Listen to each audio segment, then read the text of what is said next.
तो सबसे पहले इलेक्ट्रोमैग्नेटिज्म क्या होता है। Electromagnetism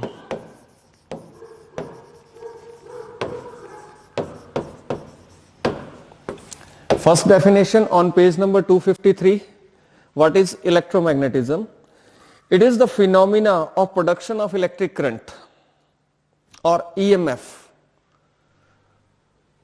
It is the phenomena of production of alternating current or EMF when magnetic flux, when the magnetic field or magnetic lines of force linked with some conductor changes. कि अगर किसी conductor के साथ linked magnetic lines of force या magnetic field जो है वो change होती है तो इलेक्ट्रिक करंट प्रोड्यूस होता है या इलेक्ट्रोस्टैटिक ईएमएफ प्रोड्यूस होती है. इसको बोलेंगे हम इलेक्ट्रोमैग्नेटिज्म. नेक्स्ट आता है हमारा डेफिनेशन इंड्यूस्ड ईएमएफ.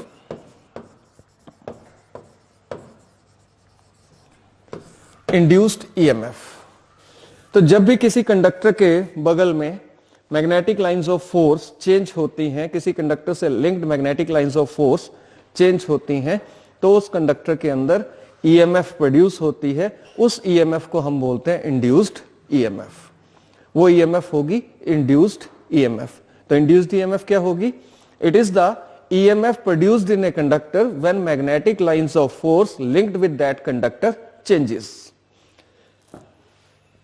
नेक्स्ट आता है हमारा induced current.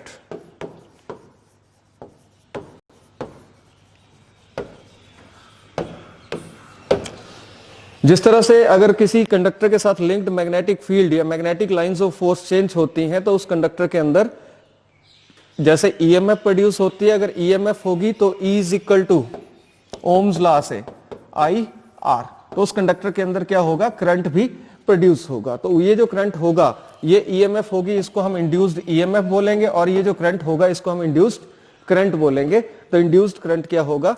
It is the current produced inside the conductor when the magnetic lines of force linked with that conductor changes.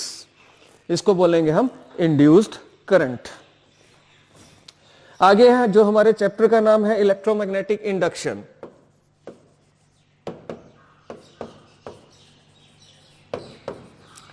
Electromagnetic induction क्या होता है? तो इलेक्ट्रोमैग्नेटिक इंडक्शन एक फिनोमिना है जिसके कारण ईएमएफ या करंट इंड्यूस होता है किसी कंडक्टर के अंदर. Electromagnetic induction is the phenomena by which current या ईएमएफ जो है किसी कंडक्टर के अंदर इंड्यूस होती है. उस फिनोमिना को हम बोलेंगे इलेक्ट्रोमैग्नेटिक इंडक्शन, मतलब phenomena of induction of current.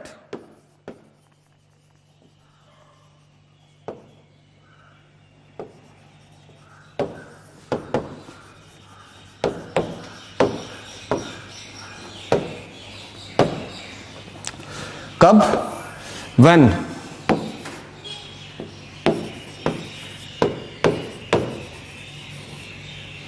magnetic field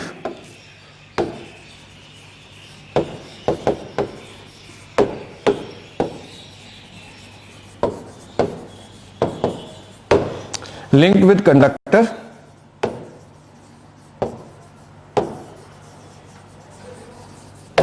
और मैग्नेटिक फील्ड को कौन बताता है? मैग्नेटिक फील्ड को बताती है मैग्नेटिक लाइंस ऑफ फोर्स.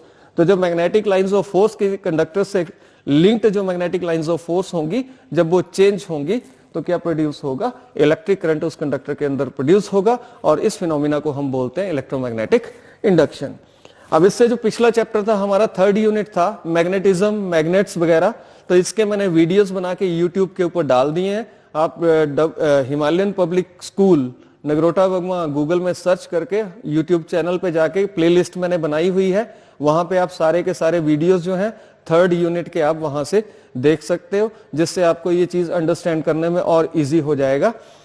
तो वो वीडियोस आप जरूर देखना वहां से, और उस चैप्टर ये पूरे का पूरा यूनिट जो है थर्ड यूनिट जो है वो सारा आपको यूट्यूब पे मिल जाएगा. नेक्स्ट हमारा है टॉपिक मैग्नेटिक फ्लक्स.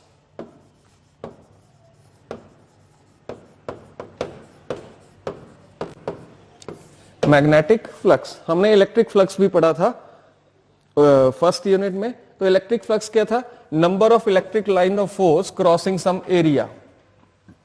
इसी तरह से number of magnetic line of force crossing some area is known as magnetic flux. तो ये जो लाइनें हैं मैग्नेटिक लाइंस ऑफ फोर्स है, और ये एरिया आ गया एस, और इसका अगर मैं छोटा सा पार्ट ले लूं ये आ जाएगा ds, ठीक है। और एरिया वेक्टर जो रहता है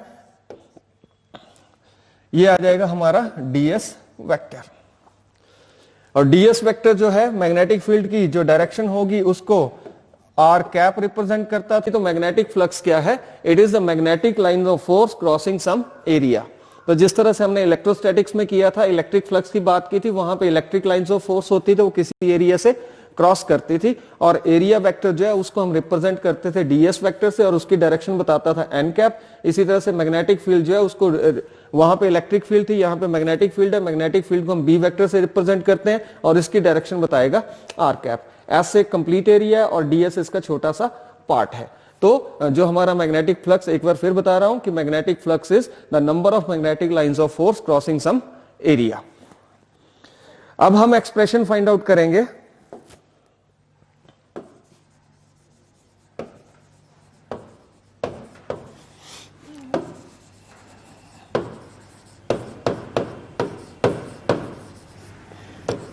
मैग्नेटिक फ्लक्स को फाइंड आउट करेंगे। तो इसमें मैं क्या करूंगा, एक एरिया ले लूंगा, मेरे पास ये एक कोई रेक्टेंगुलर एरिया है, ठीक है, और ये एरिया क्या है, ds। और मैग्नेटिक फील्ड जो है, मैग्नेटिक फील्ड की मैं in parallel, uniform magnetic field है तो पैरेलल इक्विडिस्टेंट लाइन के साथ मैं इसको रिप्रेजेंट करूंगा। और मैग्नेटिक फील्ड जो है इसको रिप्रेजेंट करेंगे b वेक्टर से, इसकी डायरेक्शन बताएगा r वेक्टर। और एरिया वेक्टर जो है, area vector, area is vector will be the, जैसे ये मान लो स्क्रीन है, स्क्रीन का एरिया है ये वाला, ठीक है, तो इसकी डायरेक्शन, ये वेक्टर इसके परपेंडिकुलर जो वेक्टर होगा, ये वेक्टर इसकी डायरेक्शन को बताएगा। तो इसको मैं रिप्रेजेंट कर रहा हूं इस तरह से, ds आ गया, और इसको रिप्रेजेंट करेंगे हम n कैप से, इसको रिप्रेजेंट करेंगे हम n कैप से।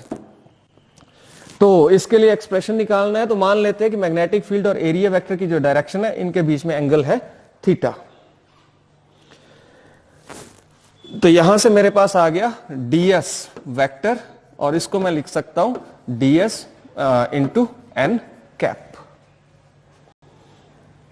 अच्छा, ds वेक्टर जो होगा इसका हॉरिजॉन्टल कंपोनेंट क्या होगा, ds cos थीटा। हम क्या करेंगे, थोड़ा सा जो एरिया है ds, इसके साथ लिंक्ड मैग्नेटिक फ्लक्स जो है उसको कैलकुलेट करेंगे। वो थोड़ा सा एरिया है तो मैग्नेटिक फ्लक्स भी थोड़ा सा होगा, और फ्लक्स को हम रिप्रेजेंट करते हैं फाई से। इलेक्ट्रिक फ्लक्स होता था तो फाई ई लिखते थे, मैग्नेटिक फ्लक्स है तो फाई एम लिखेंगे हम। फाई एम क्या आएगा, मैग्नेटिक फील्ड,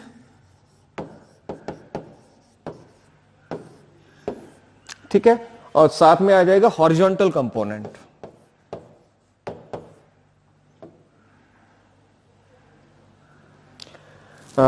मैग्नेटिक फील्ड और horizontal component of area vector.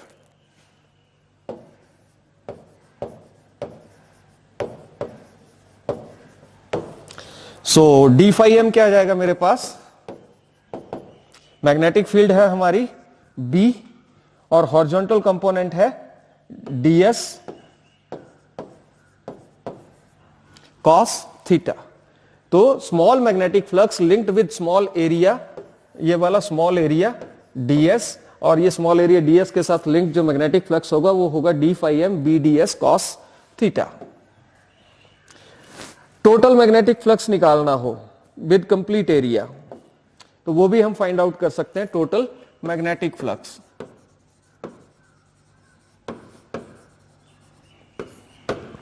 तो टोटल मैग्नेटिक फ्लक्स अगर हमें कैलकुलेट करना है तो वो आएगा हमारा फाई एम और इंटीग्रल डी फाई एम, और डी फाई एम हमारे पास क्या था, B D S cos theta. और B D S cos theta है ए वेक्टर का मैग्नीट्यूड, बी वेक्टर का मैग्नीट्यूड और cos of angle between them, तो ये आ जाता है हमारे पास integral B dot ds, dot product आ जाएगा b और ds का। तो टोटल मैग्नेटिक फील्ड यूनिफॉर्म है, इसलिए मैग्नेटिक फील्ड को हम इंटीग्रल साइन से बाहर ले सकते हैं, b डॉट ds, और ds का इंटीग्रेशन क्या होगा, s। तो ये हमारे पास आ जाएगा b vector dot s vector which is total magnetic flux linked with the area s।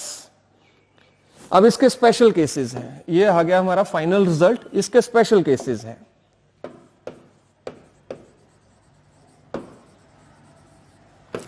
तो स्पेशल केसेस में फर्स्ट स्पेशल केस है कि जब magnetic field crosses the area perpendicularly. Diagram को अगर आप देखें,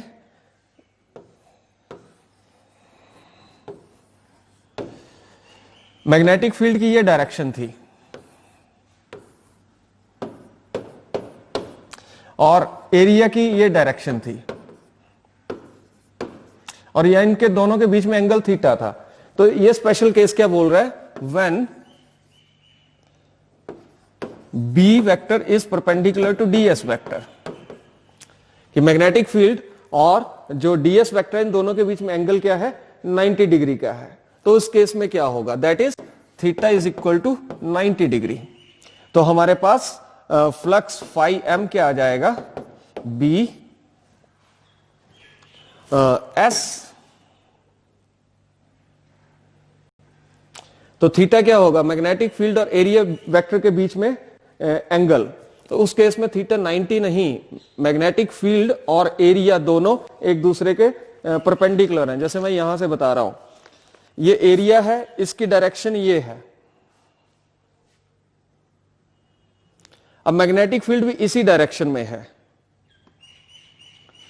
ठीक है। तो दोनों के बीच में एंगल 90 डिग्री नहीं होगा, दोनों के बीच में एंगल होगा 0।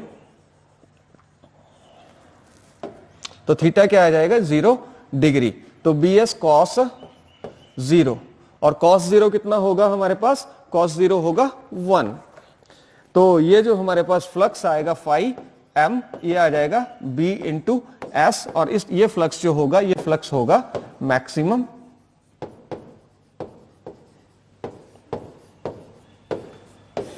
Magnetic flux. तो आपसे क्वेश्चन ऐसे भी पूछ सकता है कि जो magnetic flux linked with some area वो मैक्सिमम कब होगा।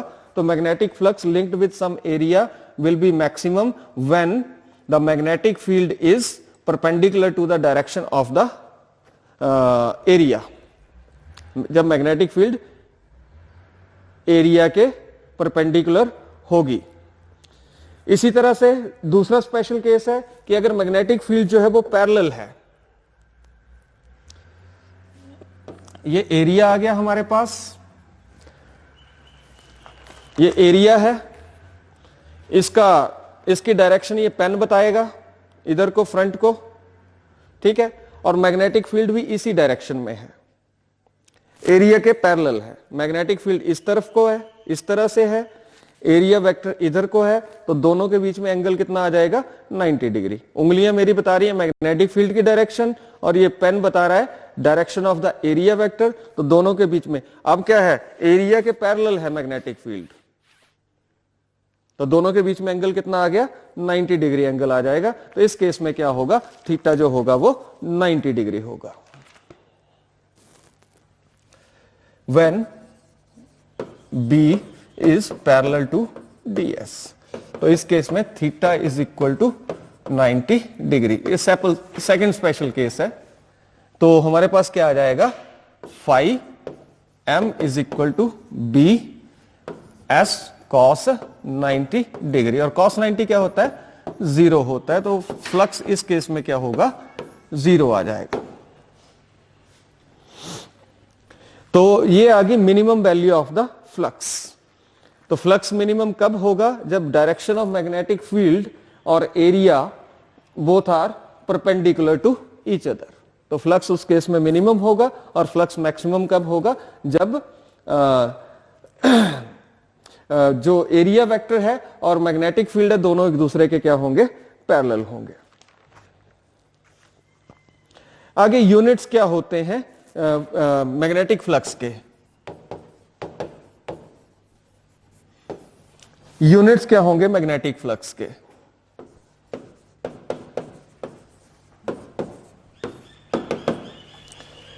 What are the units of magnetic flux? तो मैग्नेटिक फ्लक्स सीजीएस में मैग्नेटिक फ्लक्स है उसको हम मैक्सवेल से,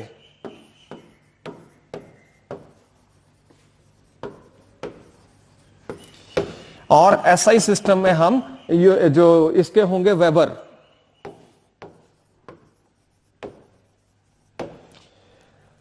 सीजीएस में मैक्सवेल और एसआई में होंगे वेबर, मैग्नेटिक फ्लक्स के यूनिट। हम वेबर को डिफाइन करते हैं।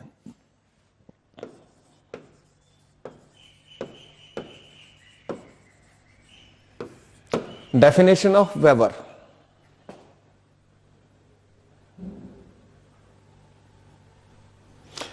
तो मैग्नेटिक फ्लक्स किसी भी एरिया के साथ लिंक्ड 1 वेबर होगा अगर एरिया परपेंडिकुलर हो किसी मैग्नेटिक फील्ड के जिसकी वैल्यू है 1 टेस्ला। मैग्नेटिक फ्लक्स 1 वेबर होगा अगर एरिया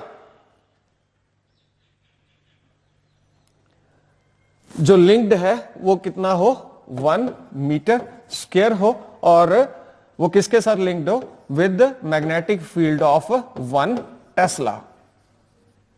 तो इसको हम बोल कैसे सकते हैं कि magnetic flux associated with some area is said to be 1 weber if area held perpendicular to the magnetic field of 1 Tesla.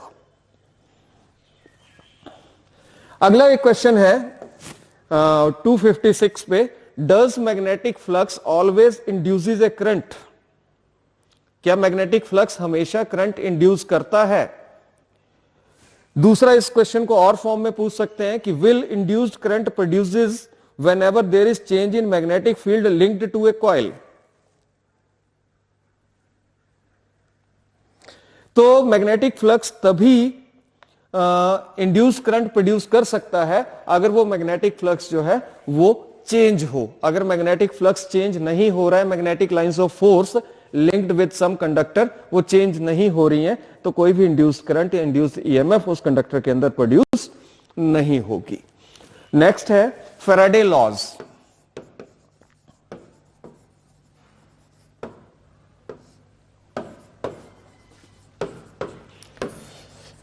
These are very important in electromagnetic induction. तो फैराडे एक साइंटिस्ट थे, उन्होंने कुछ लॉ दिए थे about the production of electric current. तो Faraday के 2 law हैं। नंबर 1 फैराडे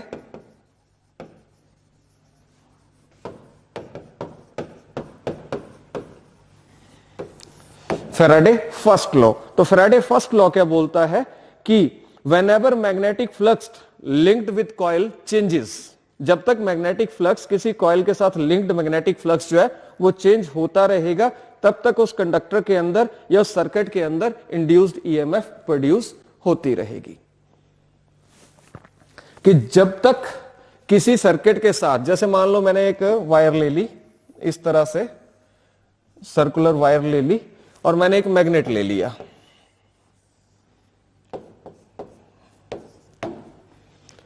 अब ये मैग्नेट जो मैं कॉइल के अंदर लेके जाऊंगा, तो अब मैग्नेट है तो मैग्नेट का आपने देखा होगा कि मैग्नेटिक लाइंस ऑफ फोर्स कुछ इस तरह से होती हैं।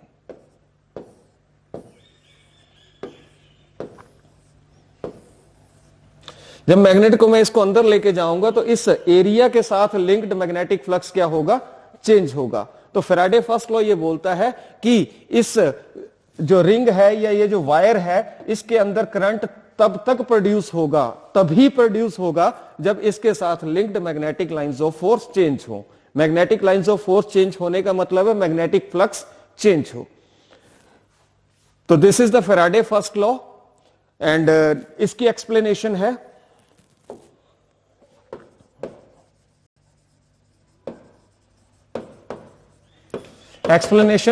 Page number 257। हम क्या करेंगे, एक गैल्वेनोमीटर ले लेंगे और उसको एक वायर के साथ इस तरह से सर्कुलर वायर ले लेंगे, इसके साथ गैल्वेनोमीटर को कनेक्ट कर देंगे। अब एक मैग्नेट लेंगे,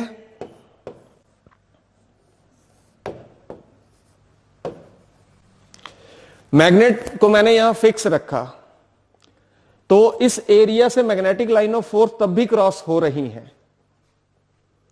पर हम देखेंगे गैल्वेनोमीटर, तो गैल्वेनोमीटर की नीडल जो है वो कोई भी डिफ्लेक्शन नहीं देगी। पर जब हम इस मैग्नेट को इधर इधर कॉइल के अंदर फिर बाहर, कॉइल के अंदर फिर बाहर, जब हम इस मैग्नेट को मूव करेंगे तो क्या होगा, ये जो मैग्नेटिक लाइन ऑफ फोर्स है लिंक्ड विद दिस कॉइल, ये जैसे हम अंदर लेके जाएंगे बढ़ेंगी, फिर बाहर लेके आएंगे कम होगी, अंदर लेके जाएंगे बढ़ेंगी, बाहर लेके आएंगे कम होंगी, मतलब magnetic lines of force change हो रही हैं। Magnetic line of force change होने का मतलब मैग्नेटिक फ्लक्स चेंज हो रहा है। तो जब मैग्नेटिक फ्लक्स किसी कॉइल के साथ लिंक्ड चेंज होगा तो गैल्वेनोमीटर जो है डिफ्लेक्शन देगा।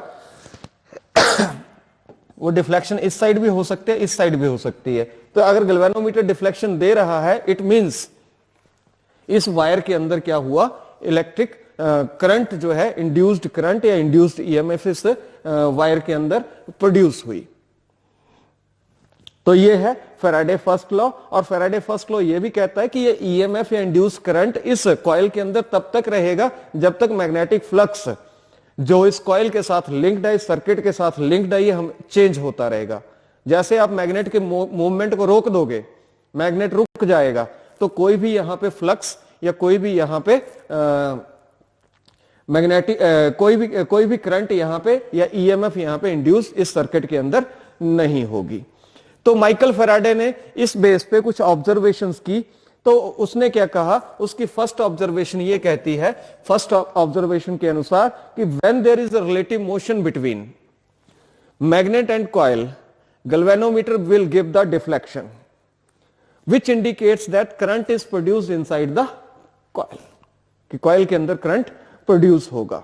और ये डिफ्लेक्शन जो रहती है, उसका सेकंड पॉइंट क्या था, उसने सेकंड कहा कि डिफ्लेक्शन इज टेम्परेरी, और डिफ्लेक्शन तब तक रहेगी when there is relative motion between the coil and magnet. Magnet move करेगा तो रिलेटिव मोशन होगा, फ्लक्स चेंज होगा, magnetic line of force change होंगी, और इंड्यूस करंट या इंड्यूस ईएमएफ इस सर्किट के अंदर या इस कॉइल के अंदर या इस वायर के अंदर प्रोड्यूस होगी। अच्छा, तीसरा उसने एक और बड़ी इंपॉर्टेंट ऑब्जर्वेशन दी कि अगर हम किसी मैग्नेट के नॉर्थ पोल को अंदर लेके जा रहे हैं और उस केस में अगर डिफ्लेक्शन जो है हमारी वो राइट साइड है, तो जब हम मैग्नेट को बाहर लेके आएंगे तो डिफ्लेक्शन लेफ्ट साइड हो जाएगी, कि डिफ्लेक्शन जो है या करंट की डायरेक्शन या ईएमएफ की डायरेक्शन जो है वो चेंज हो जाएगी। तो direction of deflection will be reversed if same pole comes away from the coil. जो पोल गया था तो डिफ्लेक्शन राइट साइड थी, जब वो पोल बाहर आएगा, नॉर्थ पोल जैसे हम बाहर ला रहे हैं, तो डिफ्लेक्शन क्या होगा, ये लेफ्ट साइड को हो जाएगी। तो ये था हमारा फैराडे फर्स्ट लॉ और उसका एक्सपेरिमेंट और साथ में उसकी ऑब्जर्वेशंस।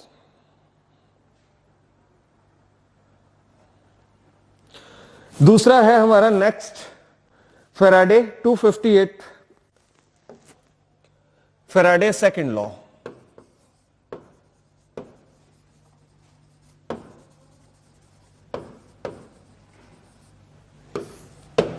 Faraday second law. तो फैराडे सेकंड लॉ क्या कहता है कि जो इंड्यूस्ड ईएमएफ जो प्रोड्यूस हो रही है इस कॉइल के अंदर, इस सर्किट के अंदर, ये जो इंड्यूस्ड ईएमएफ होगी इसका मैग्नीट्यूड डायरेक्टली प्रोपोर्शनल होगा rate of change of magnetic flux. तो rate of change of magnetic flux को लिखते हैं फाई एम से, तो rate of change of magnetic flux हो गया dy dt, ठीक है। और ये डायरेक्टली प्रोपोर्शनल होगा जो इंड्यूस्ड ईएमएफ या इंड्यूस्ड करंट जो भी प्रोड्यूस होगा उस कॉइल के अंदर। ये जो कॉइल थी,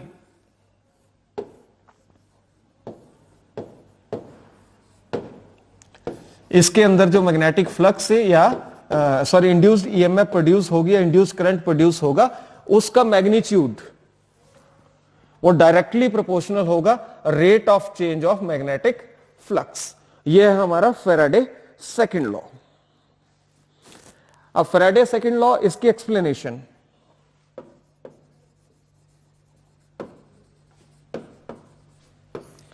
फैराडे सेकंड लॉ की एक्सप्लेनेशन।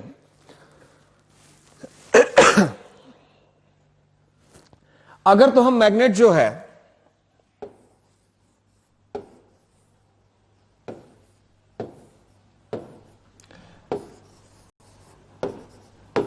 मैग्नेट को फास्ट मूव करेंगे कॉइल के अंदर, तो करंट का मैग्नीट्यूड ज्यादा होगा, ज्यादा करंट प्रोड्यूस होगा, ज्यादा इंड्यूस्ड ईएमएफ होगी। और अगर हम मैग्नेट स्लो मूव करेंगे तो जो इंड्यूस्ड ईएमएफ या इंड्यूस्ड करंट जो है वो कम प्रोड्यूस होगा। तो फैराडे सेकंड लॉ मतलब इंड्यूस्ड ईएमएफ का मैग्नीट्यूड ये जो होगा डायरेक्टली प्रोपोर्शनल होगा to the rate of change of magnetic flux. ये इसकी एक्सप्लेनेशन है। अब हमें एक्सप्रेशन निकालना है 259 पे। एक्सप्रेशन इसी चीज को प्रूव करना है हमें। Prove that E is equal to minus D phi by d t. और इसको क्वेश्चन को दूसरे ढंग से पूछ सकता है कि obtain an expression for induced EMF produced in a circuit which is directly proportional to rate of change of magnetic flux linked with the circuit. इस तरह से भी आपको इस क्वेश्चन को पूछ सकता है। तो इसको प्रूव करने के लिए सबसे पहले मान लेते हैं कि जब टाइम t जो है वो 0 है तो उस समय हमारा फ्लक्स जो है वो है φ1। ओके, और जब टाइम t है कुछ देर के बाद टाइम t है तो फ्लक्स मैं मान लेता हूं φ2। तो फैराडे सेकंड लॉ क्या कहता है? फैराडे सेकंड लॉ कहता है इंड्यूस्ड ईएमएफ जो होगी ये डायरेक्टली प्रोपोर्शनल होगी।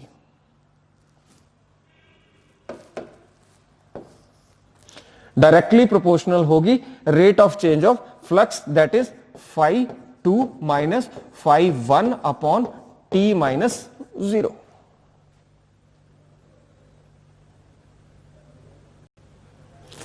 और φ2 माइनस φ1 को मैं लिख सकता हूं डेल्टा फाई और t माइनस 0 को मैं लिख सकता हूं delta t।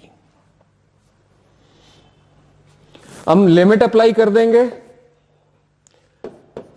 Limit delta t approaches to 0 delta phi upon delta t, और ये बन जाता है हमारा d phi by d t. तो E is directly proportional to d phi by d t. अगर आप अपने क्वेश्चन को देखें तो वहां पे माइनस साइन इंट्रोड्यूस है। वो माइनस साइन कहां से आता है हमारे पास? वो माइनस साइन आएगा E इज इक्वल टू, हम अब प्रोपोर्शनलिटी साइन को हटाएंगे तो हमें एक कांस्टेंट इंट्रोड्यूस करना पड़ेगा d phi upon D t. ठीक है, और एक्सपेरिमेंट से अगर हम चेक करें तो k जो है उसकी value from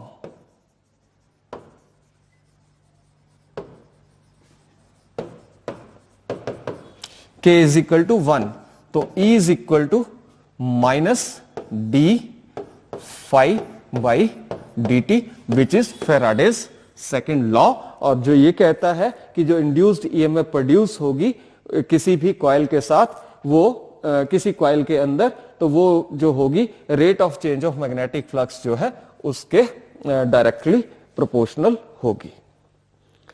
next is very important, Lenz's law.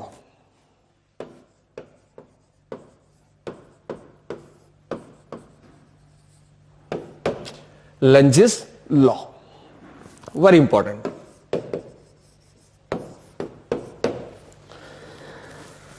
तो लेंजेस लॉ क्या कहता है कि अभी तक हमने क्या पढ़ा कि अगर किसी कॉइल के साथ लिंक्ड मैग्नेटिक फ्लक्स जो है वो चेंज होता है, लिंक्ड मैग्नेटिक फ्लक्स चेंज होता है, वेरी करता है, या number of magnetic lines of force linked with change होती हैं, तो उस कॉइल के अंदर इलेक्ट्रिक करंट या इंड्यूस्ड ईएमएफ प्रोड्यूस होती है। ईएमएफ प्रोड्यूस होती है या करंट प्रोड्यूस होता है। तो वो जो करंट प्रोड्यूस हो रहा है, लेंजेस लॉ ये कहता है वो जो करंट प्रोड्यूस हो रहा है, वो जो ईएमएफ प्रोड्यूस हो रही है, वो अपने कॉज ऑफ प्रोडक्शन, अपना कॉज ऑफ प्रोडक्शन जिस वजह से वो प्रोड्यूस हो रही है उस कॉज ऑफ प्रोडक्शन को क्या करेगा? अपोज करेगा। According to Lenz's law, induced EMF produced in a circuit or coil always opposes cause of its production. तो cause of production induce EMF या इंड्यूस करंट का किसी भी सर्किट के अंदर क्या था? Motion of the magnet towards the coil, towards the circuit. Magnet जा रहा था, आ रहा था, that is motion of the coil और मोशन ऑफ द मैग्नेट, दोनों हो सकते हैं, रिलेटिव मोशन बिटवीन मैग्नेट। तो जो करंट प्रोड्यूस होगा या जो ईएमएफ इस सर्किट या कॉइल के अंदर प्रोड्यूस होगी, वो अपने कॉज ऑफ प्रोडक्शन जो है उसको अपोज करेगी। वो नहीं चाहेगी मैग्नेट आए, वो नहीं चाहेगी अगर मैग्नेट आ चुका है तो मैग्नेट बाहर जाए, तो अपने कॉज ऑफ प्रोडक्शन को अपोज करेगी। तो लेंजेस लॉ जो है उसको वेरीफाई करने के लिए एक एक्सपेरिमेंट है। इस एक्सपेरिमेंट में हम क्या करेंगे, एक कॉइल ले लेंगे,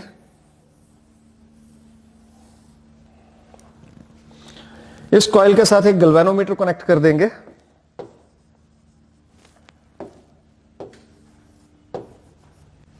गैल्वेनोमीटर कनेक्ट कर दिया और साथ में यहां पे हम एक टू वे की ले लेंगे।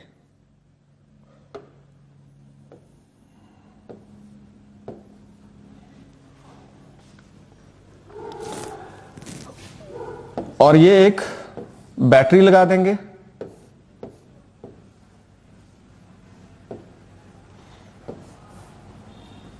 टर्मिनल 1, 2, 3 बैटरी का पॉजिटिव टर्मिनल, बैटरी का नेगेटिव टर्मिनल। तो क्या होगा कि अगर हम टर्मिनल 2 और 3 जो है इसको कनेक्ट कर देंगे तो इस कॉइल से क्या होगा, करंट प्रोड्यूस होगा, कॉइल से करंट फ्लो करेगा, सॉरी प्रोड्यूस नहीं होगा, इस कॉइल से करंट फ्लो करेगा। और जब इस कॉइल से करंट फ्लो करेगा तो हमने पढ़ा है कि जब भी किसी वायर से करंट फ्लो करता है, मैग्नेटिक इफेक्ट ऑफ करंट में हमने पढ़ा कि जब भी किसी वायर से किसी कॉइल से करंट फ्लो करता है तो उस वायर या कॉइल के अराउंड, उसके आसपास क्या है, मैग्नेटिक फील्ड प्रोड्यूस हो जाती है। तो एक कॉइल जो होगी ये एक तरह का सोलेनॉइड है और ये क्या होगा, ये बन जाएगा एक मैग्नेट, और मैग्नेट बन जाएगा और जिसमें क्या होगा, करंट की डायरेक्शन इधर को है, इस तरह से है। तो करंट की डायरेक्शन क्या है, एंटी क्लॉकवाइज है। तो इसका अपर एंड जो होगा सोलेनॉइड का, ये नॉर्थ पोल आ जाएगा और लोअर एंड पे यहां पे क्या आ जाएगा, साउथ पोल आ जाएगा। और जो हमारा गैल्वेनोमीटर है ये हमें डिफ्लेक्शन मान लेते हैं कि इस केस में गैल्वेनोमीटर जो है हमें किसी एक पर्टिकुलर डायरेक्शन में, गैल्वेनोमीटर की 0 इधर होगी, 5 इधर, 5, तो गैल्वेनोमीटर मान लेते हैं कि हमें डिफ्लेक्शन दे रहा है, वो लेफ्ट साइड में डिफ्लेक्शन दे रहा है। तो इस केस में नॉर्थ पोल जो है वो अपर एंड पे, अपर एंड ऑफ द कॉइल जो है, अपर एंड ऑफ द सोलेनॉइड जो है वहां पे नॉर्थ पोल प्रोड्यूस हो रहा है। यहां से हमें, और करंट जो है वो एंटी क्लॉकवाइज है, करंट क्या है, एंटी क्लॉकवाइज है।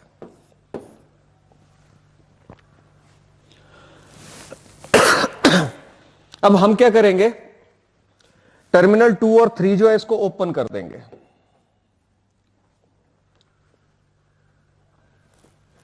और टर्मिनल 1, 2 जो है इसको क्लोज कर देंगे।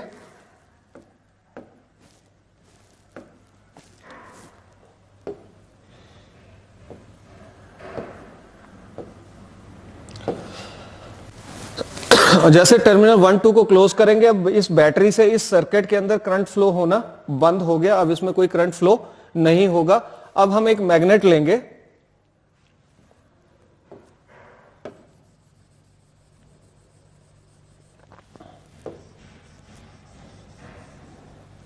और उस मैग्नेट का नॉर्थ पोल जो है उसको हम कॉइल की तरफ मूव करेंगे। जब हम इसको कॉइल की तरफ मूव करेंगे, जब हम मैग्नेट को कॉइल की तरफ मूव करेंगे, हम गैल्वेनोमीटर की डिफ्लेक्शन को ऑब्जर्व करेंगे और गैल्वेनोमीटर में हम देखेंगे कि गैल्वेनोमीटर फिर क्या करेगा, डिफ्लेक्शन हमें लेफ्ट साइड में देगा। गैल्वेनोमीटर डिफ्लेक्शन लेफ्ट साइड में दे रहा है, इट मींस जब हमारे डिफ्लेक्शन पहले गैल्वेनोमीटर में लेफ्ट साइड थी तो यहां पे कौन सा पोल प्रोड्यूस हुआ था, नॉर्थ पोल प्रोड्यूस हुआ था। इस बार फिर से डिफ्लेक्शन लेफ्ट साइड में है तो यहां पे फिर से कौन सा पोल, नॉर्थ पोल प्रोड्यूस होगा। अब यहां जो नॉर्थ पोल प्रोड्यूस होगा कॉइल के अपर एंड में, ये नॉर्थ पोल जो होगा इस नॉर्थ पोल को अंदर आने से रोकेगा, क्योंकि इसमें करंट जो प्रोड्यूस होना है वो that is due to the motion of the magnet inside the coil.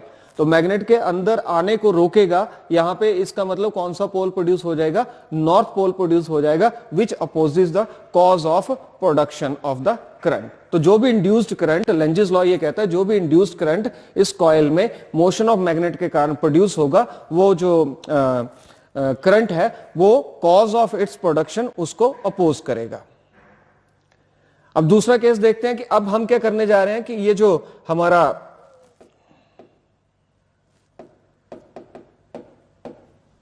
Magnet है, हम इसको कॉइल से बाहर ले जा रहे हैं। सपोज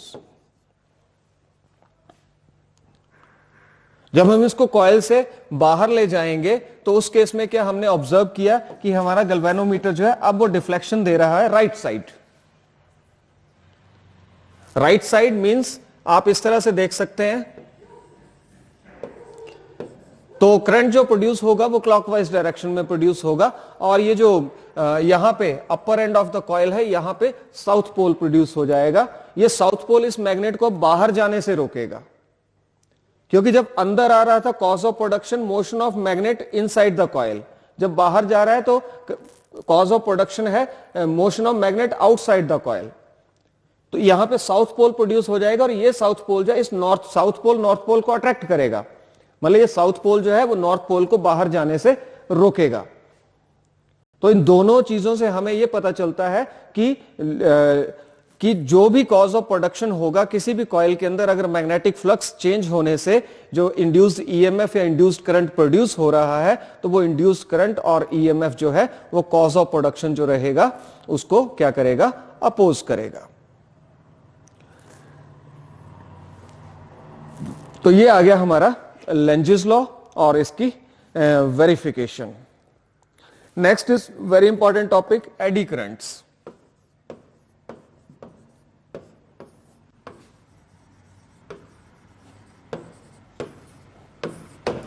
और ये है हमारे पेज नंबर 261 पे, what are eddy currents and give an experiment to explain their origin.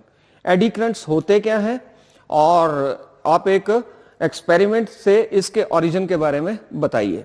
तो एडी करंट्स जो है सर्कुलर करंट्स होते हैं। Eddy currents are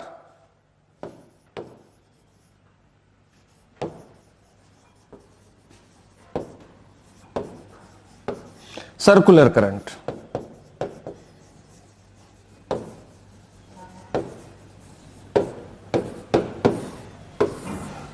eddy currents are circular currents, produce होते हैं किसी भी कंडक्टर की बॉडी के अंदर जब उस कंडक्टर के साथ लिंक्ड मैग्नेटिक फ्लक्स चेंज होता है।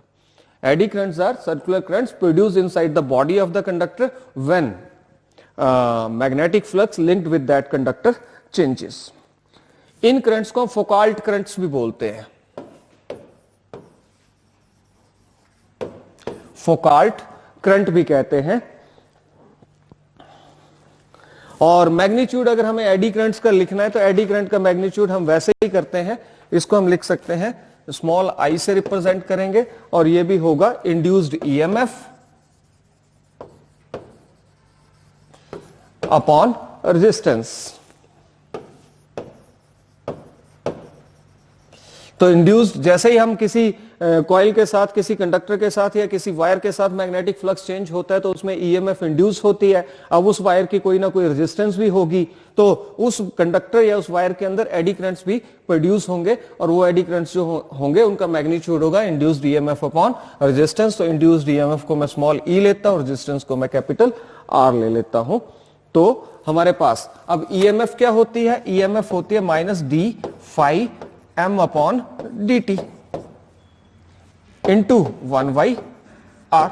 तो ये आ गया मेरे पास magnitude of the eddy currents. अब इसको मुझे शो करना है, तो पेज नंबर 262 पे एक्सपेरिमेंट है।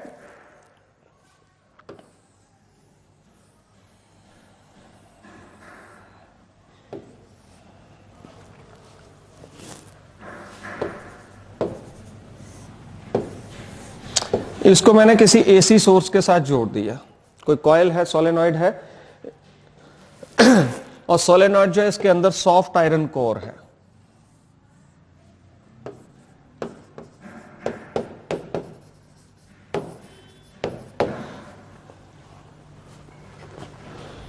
अब मैं क्या करूंगा, एक एल्युमिनियम का ढक्कन ले लूंगा और इसको मैं इस सॉफ्ट आयरन कोर के ऊपर या इस सोलेनॉइड के ऊपर रख दूंगा।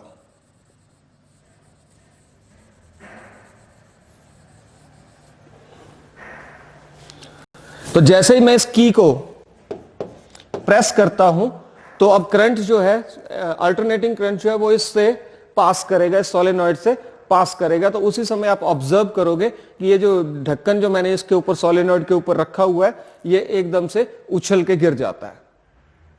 तो ऐसा क्यों होता है?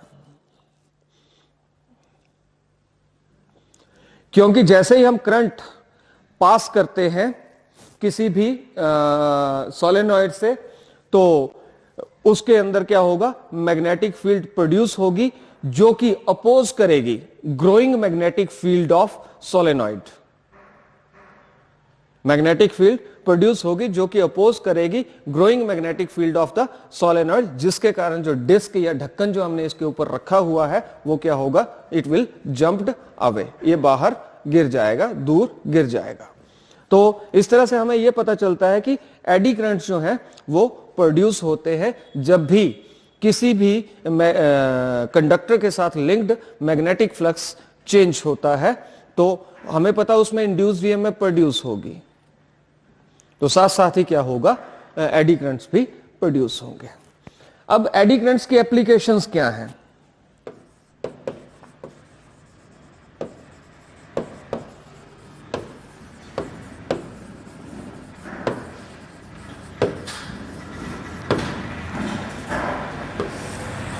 Applications of eddy current. तो सबसे पहले है इलेक्ट्रोमैग्नेटिक डैम्पिंग।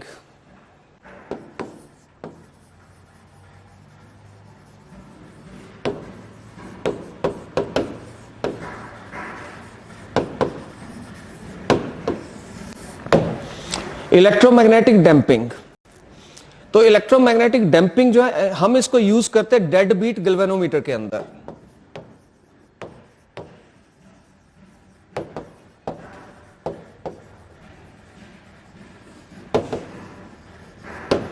इसको हम यूज करते हैं डेड बीट गैल्वेनोमीटर के अंदर। तो गैल्वेनोमीटर क्या है, वो करंट को मेजर करता है। जैसे हम गैल्वेनोमीटर से करंट पास करते हैं तो गैल्वेनोमीटर जो है उसकी नीडल एकदम से डिफ्लेक्शन शो करती है। जब वो डिफ्लेक्शन शो कर रही है तो अगर वो डिफ्लेक्शन में क्या करेगी, वो इस तरह से ऑसिलेट होती रहेगी। ऑसिलेट होने के कारण हमें यह पता नहीं चल पाएगा कि एग्जैक्ट करंट कितना है, उसकी वैल्यू फिक्स नहीं होगी। तो उसकी जो मूवमेंट है, नीडल की मूवमेंट, गैल्वेनोमीटर के अंदर नीडल की जो मूवमेंट है, उस मूवमेंट को स्मूथ करने के लिए कि आराम से ऐसे जाए, हम रीडिंग ले पाए, उस मूवमेंट को स्मूथ करने के लिए हम क्या करते हैं, डेड बीट गैल्वेनोमीटर के अंदर इलेक्ट्रोमैग्नेटिक डैम्पिंग जो है उसको यूज करते हैं। तो हम क्या करेंगे, जो कॉइल होगी गैल्वेनोमीटर की, उसको एक मेटालिक फ्रेम के ऊपर बाउंड कर देंगे। कॉइल ऑफ द गैल्वेनोमीटर को मेटालिक फ्रेम के ऊपर बाउंड कर देंगे। तो जैसे कॉइल से हम करंट पास करेंगे तो कॉइल जो है वो डिफ्लेक्ट होगी, जिसके कारण linked with magnetic flux with coil वो क्या होगा, चेंज होगा। जब मैग्नेटिक फ्लक्स जो है कॉइल के साथ चेंज होगा तो उसके बाद उस कॉइल के अंदर एडी करंट्स प्रोड्यूस हो जाएंगे, और ये करंट जो होंगे वो वाइब्रेशन ऑफ द कॉइल जो है उसको अपोज करेंगे। तो इस तरह से जो इलेक्ट्रोमैग्नेटिक डैम्पिंग है वो डेड बीट गैल्वेनोमीटर के अंदर होती है। तो इलेक्ट्रोमैग्नेटिक ब्रेक्स के बीच में क्या है, जैसे मान लो ये ट्रेन का एक साइड का टायर है, ये ट्रेन के दूसरी साइड का टायर है, और यहां पे ड्रम लगे होंगे, टायर में कोई भी व्हीकल हो उसमें ड्रम्स होते हैं, ड्रम्स के साथ ही टायर्स जो होते हैं उनको कनेक्ट किया होता है और बीच में आ गया ये एक्सल। तो ये एक्सल रोटेट करेगा, एक्सल के साथ ड्रम रोटेट करेंगे, ड्रम के साथ क्या करेगा, जो टायर जो है वो, जो व्हील जो है वो रोटेट करेंगे।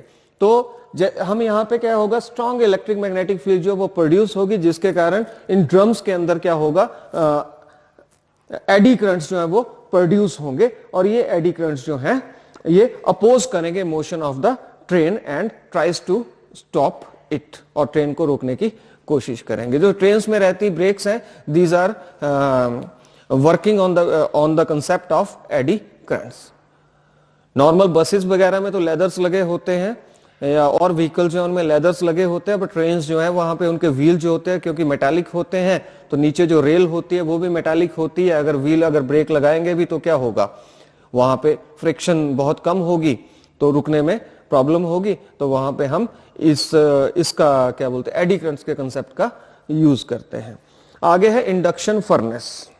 इंडक्शन फर्नेस क्या, आपने इंडक्शन कुकर सुना होगा, आपके घरों में भी होगा इंडक्शन का, ठीक है। तो वो भी बेस्ड है एडी करंट्स के ऊपर। तो एडी करंट्स जो है वो बहुत ज्यादा हीट भी प्रोड्यूस करते हैं, एडी करंट्स हीट भी प्रोड्यूस करते हैं बहुत ज्यादा। अगर एडी करंट प्रोड्यूस होंगे तो वो हीट भी प्रोड्यूस करेंगे। तो हाई फ्रिक्वेंसी एडी करंट्स जो है उनको प्रेफर करते हैं हीट प्रोड्यूस करने के लिए, क्योंकि heating effect of current is proportional to the frequency of the current. जैसे करंट से तो डेफिनेटली हीट प्रोड्यूस होती है, H is equal to I square R T. यहां पे बात कर रहे हैं हम, आई जो है वो नॉर्मल करंट नहीं है, वो क्या है, एडी करंट है। हम नॉर्मल करंट से भी हीट प्रोड्यूस कर सकते हैं। नॉर्मल सिंपल हीटर जो होता है वहां पे हम एक वायर कॉइल यूज करते हैं, उससे भी हम हीटर से हीट प्रोड्यूस होती है। पर यहां पे जो हम हीट प्रोड्यूस कर रहे हैं with the help of high frequency eddy currents. तो हीटिंग इफेक्ट जो करंट का, वो करंट की फ्रिक्वेंसी जो है उसके ऊपर भी square of the frequency of the I square R T, तो square of the frequency of the current के ऊपर डिपेंड करता है। तो जो इंडक्शन फर्नेस जो रहते हैं, हीटिंग करने के लिए जो भी फर्नेस रहते हैं, उनके अंदर हम एडी करंट की हेल्प से हीट प्रोड्यूस करते हैं। उसके बाद है इंडक्शन मोटर।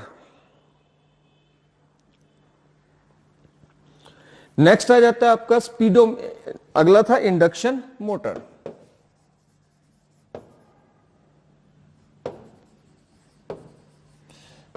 अब इंडक्शन मोटर क्या रहता है, जो हमारी नॉर्मल मोटर्स रहती हैं उनकी जो स्पीड है उसको स्मूथ रखने के लिए वहां पे भी हम एडी करंट्स जो है उनको यूज करते हैं।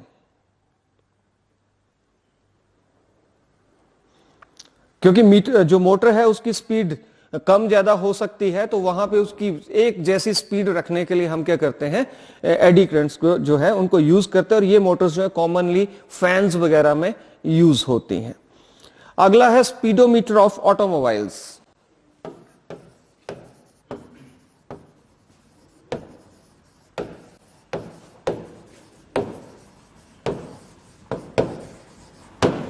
स्पीडोमीटर ऑफ ऑटोमोबाइल्स, जो आप अपने व्हीकल देखेंगे, कार है, बाइक है, या और भी जो हमारे सभी गाड़ियों के अंदर क्या रहता है, स्पीडोमीटर लगा रहता है। तो जैसे हम व्हीकल की स्पीड को इंक्रीज करते हैं तो उसकी नीडल स्मूथली इंक्रीज होती है, धीरे धीरे धीरे धीरे धीरे धीरे। तो वहां पे भी क्या है, हम यूज करते हैं एडी करंट्स, जो कि उसकी मूवमेंट जो है, स्पीडोमीटर की नीडल जो है उसकी मूवमेंट जो है उसको क्या करती है, स्मूथ बनाती है। 265 पे है एनर्जी मीटर, जो हमारे घरों में, अब तो हमारे घरों में इलेक्ट्रॉनिक मीटर्स आ गए हैं। जो हमारे पहले घरों में जो मीटर लगे रहते थे उसमें मीटर के अंदर एक डिस्क सी रोटेट करती थी, ऐसे डिस्क सी घूमती रहती थी। अभी पुराने घरों में कहीं मीटर वैसे हो सकते हैं। वो जो डिस्क है उसकी स्पीड अननेसेसरी इंक्रीज ना हो, तो उसकी स्पीड को भी स्मूथ करने के लिए उसके अंदर परमानेंट हॉर्स शू मैग्नेट्स लगाए जाते थे, ताकि जैसे ही आर्मेचर जो है उसमें, उसके अंदर जो मोटर है उसका आर्मेचर जो है वो रोटेट करे, तो जो करंट उसके अंदर, रोटेशन के कारण करंट जो उसके अंदर इंड्यूस हो रहा है वो क्या करेगा, वो रिड्यूस करेगा, अपोज करेगा motion of the armature coil, जिसके कारण क्या होगा, डिफ्लेक्शन जो है वो स्मूथ होगी और साथ में डिफ्लेक्शन जो है ये डायरेक्टली प्रोपोर्शनल होगी टू द एनर्जी कंज्यूम्ड। तो ये आगे हमारी एप्लीकेशंस ऑफ एडी करंट्स। तो इनमें से आपको कई बार होता है बीच में से चाहे ये पूछ लिया चाहे ये पूछ लिया, या इससे पीछे वाले हैं इलेक्ट्रोमैग्नेटिक ब्रेक्स क्या होती हैं कैसे है, या उससे पीछे इलेक्ट्रोमैग्नेटिक डैम्पिंग क्या होती है, ये भी आपसे पूछ सकता है। तो 1 मार्क्स के क्वेश्चन यहां से भी आपको एग्जाम के अंदर मिल सकते हैं। उसके बाद एक बहुत इंपॉर्टेंट टॉपिक है which is the show that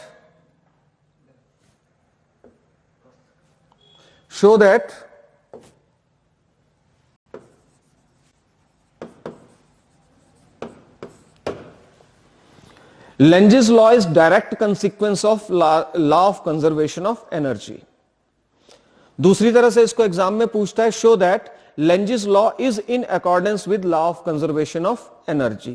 तीसरी तरह से इसको पूछा है show that Lenge's law represent the law of conservation of energy। तो इसको समझने के लिए कि direct consequence of law of conservation of energy, इसका मतलब क्या है कि लेंजेस लॉ क्या law of conservation of energy जो इसको फॉलो करता है,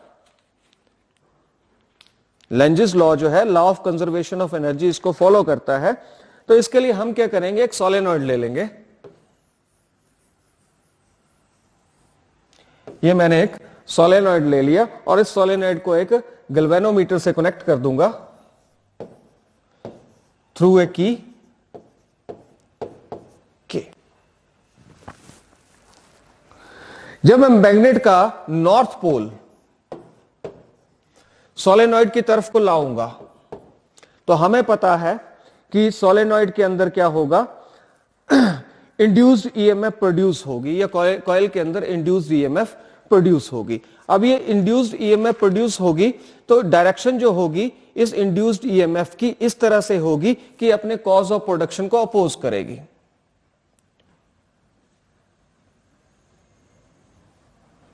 तो जो इंड्यूस्ड ईएमएफ होगी वो इस तरफ को प्रोड्यूस होगी, जिसके कारण यहां पे साउथ पोल ऑपोजिट होगी, सॉरी